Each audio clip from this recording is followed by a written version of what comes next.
Good morning, YouTube. Got my little help out here with me. Bryce helping me this morning. But I want to talk to you guys about putting an electric fan on your pickup truck or your car or whatever it may be. So I'm gonna go ahead and get started so the video don't be so long. What I did first was just remove my mechanical fan. I found I had some bolts in my shop that I put in the pulley of the water pump to hold it in place, of course. And surprisingly, this fan was actually pretty cheap. Watch out, son. I got the fan as a kit from Amazon. It came with the relays, the harness, all the necessary connectors, and this shroud, this aluminum shroud. It's a really nice piece.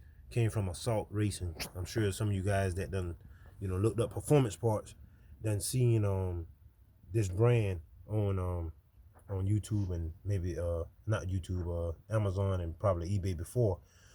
But the kit was pretty simple to put on. Exactly, it was my first one. Like I said, it came with all the hardware. You got your breaker here. This is 12 volts coming from the key on ignition source, and it comes out here, travels down this white wire, and it goes into one side of the relay. If you can see it, the sun kind of glaring, so I hope that y'all can see what I'm talking about. And then you have a feed coming from the battery into this fuse holder. That is, let me get turned around here. That's going directly to the positive post on the battery. Also, while I'm over this side, this is how it's wired. It came with this portion on there with this connector, but I had to put ends. I wish I had actual connector so I can just snap into place, but I didn't. So I had to put the ends on the end of the two wires. The blue side is the power, and the black side is the ground. I had some convoluted tubing that I tried to put on it to kind of, clean things up. It ain't perfect, but I ran it the way I didn't want like a whole bunch of different colored rainbow looking wires all over the place. But also coming off the relay, you have a black wire that's of course going to a ground, but it's actually a ground that came along with that black wire. If you hook that up, if you hook that black wire up to a actual ground, when you cut the key on, the fans will come on like instantly, even if it's not up to operating temperature. So what I did was I taped that terminal off, and I ran the rest of the black wire. Let me get turned around again.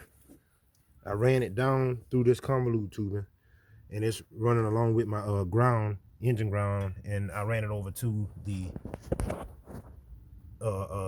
sending unit. And all this came with the kit except for this adapter. I had to use this adapter here to hook it into my intake.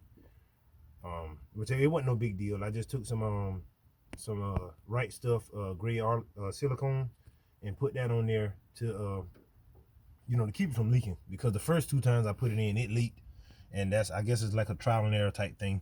But what it did was I let it rain and got hot or whatever, or warmed up the operating temperature, and it started leaking. But as intimidating as the kit might look to some people, it's actually pretty easy to do. Like I say, all you got to do is just, you need your 12 volt ignition source, you need your power all the time, you need your signal, which is in my case is coming from the temperature switch, and then your fuse ignition and whatnot. I'm gonna pause the video. Wait a minute, son. I'm gonna pause the video so y'all can see how it works. I did crank my truck up previously, so it should be operating at operating temperature enough to where the fans might cut on. So just bear with me a minute. All right, we back.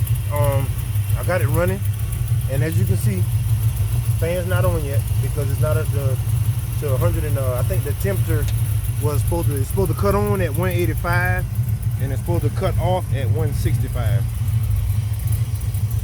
So as you can see, it's not on,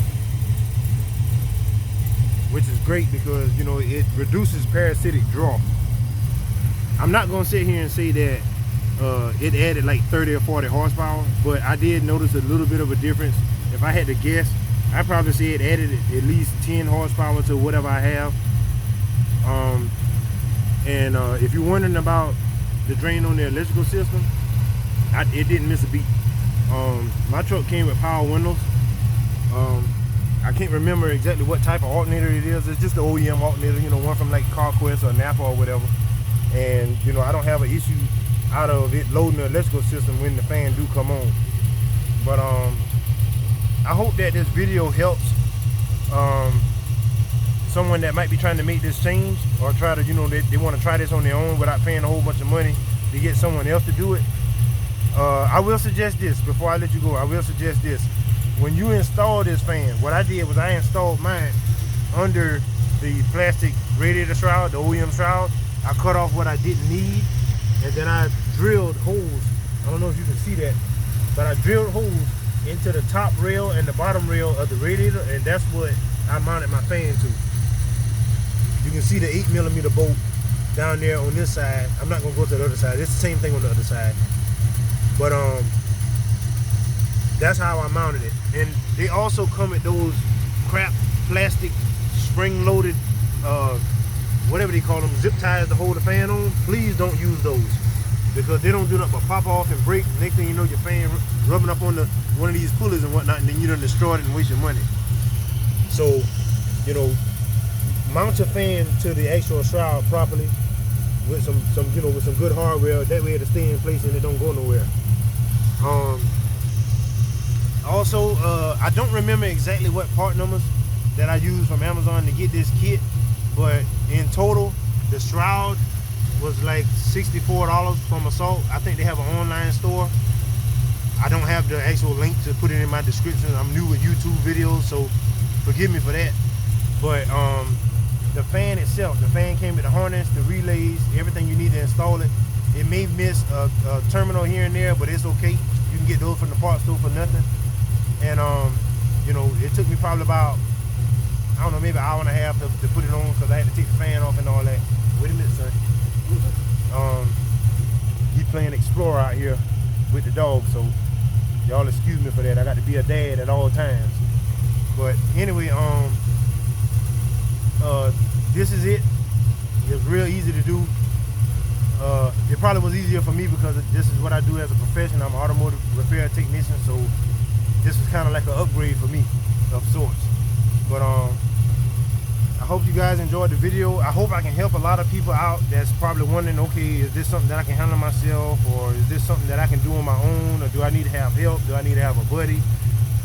If your kit comes with instructions, just follow the instructions. You can't go wrong.